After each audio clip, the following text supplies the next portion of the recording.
G'day folks. Well, she's back on the stands. Oh dear, oh dear.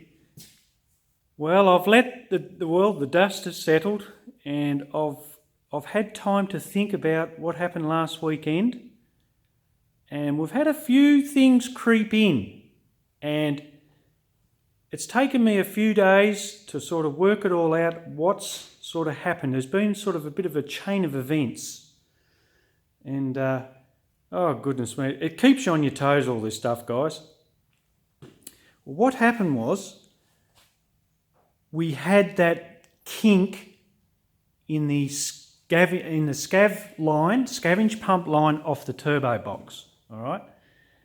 So what that's gone and done, that ended up draining 5 litres of oil out of that line there. That's the breather, off the breather box from the turbo drain, into the boot. Hence why I had all that oil in the boot. And it left me with around 4.7 litres of oil left in the engine. I was getting a little bit of surge, obviously getting air in the pickup line when I was cornering, hence why I was getting oil pressure fluctuations. The lowest I did see was 30 pound. It's not ideal, but I was onto it fairly soon and sort of snuck back into the pit area, and that was the end of the day. But I did suffer a little bit of knock, guys, down there. Now, it sort of took a day or two to sort of realise what actually happened. I got talking to George, and we were thinking about it, and I put a camera down in the cylinders, and they all had, or most of them had, oil, evidence of oil on the pistons. I'll show you one actually. I did take a picture just to give you a little shot. Yeah, there you go. Don't ask me what number that one is, but they're all very similar. You can see there sort of a little bit of sort of oil residue on the pistons. Anyway, that's what it's looking like, guys. We had contamination come through the charge pipe because the turbo couldn't, or the drain box, the scav pump couldn't get rid of the oil. So it forced some oil through the compressor housing, and I noticed there was a little bit of smoke coming out of the exhaust too. So that's what's caused this little bit of knock, guys. Thank goodness the engine seems fine. I've done a compression test on it. It was only varied around 5 psi over the whole 8 cylinders. So that was a relief. I've had the camera down in each one, checked all the bores around the edges of the pistons and everything. It all seems fine. So that checks out. I've put oil back in it. We've got incredible oil pressure again. The motor seems nice and happy and quiet. So that's all I can ask for, really. I was very lucky I didn't hurt the engine or push a gasket out or anything like that. I was very lucky that day. So if you go back and have a listen to that video, guys, you'll pick it up. I think it was on the first lap when I got to the hairpin, a little yellow Tirana pulled away out of the hairpin, and then I started to chase him down. And as I was going by him, you can sort of hear it a little bit. And at the time, I didn't click with it, as you do.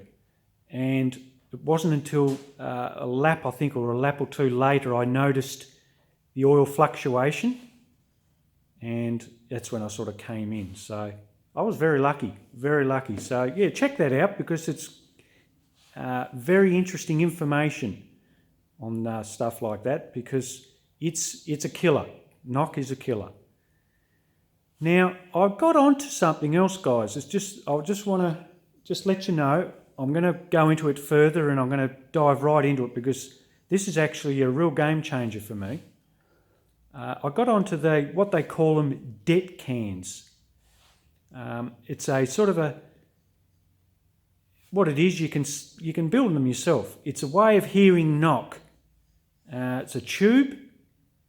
Now you can bolt it to the side of your engine block with a bit of copper, and you can modify a set of earmuffs, and you can plug the pipes into the earmuffs, and apparently you can hear knock really well before you'll even hear it outside. So they reckon it's a great DIY thing if you're into that sort of stuff and can't afford all the the expensive electronic things. Apparently these are very good. So I will go into that. I actually got a bit of pipe, and I will be modding up a little set of Detonation cans, and it's something I sort of want to learn and pick up myself, guys. So a little bit of self tuning, and I want to be able to take it down to the dyno and sort of listen to it and learn. And that's something I want to dive into, and I'll show you the whole process on that, guys. But for now, I'm actually going to put my intercooler back in. Now, I've realised that, I've known this, but it's funny, it's not until you actually feel it or even see it on a temperature gauge how much heat these bloody turbos produce. Even though it's only on 7 pounds of boost, I could barely touch the charge pipe when I have had my hand across it when I'm sort of running around down the track. Well, E85 is a great fuel, guys, but at the end of the day,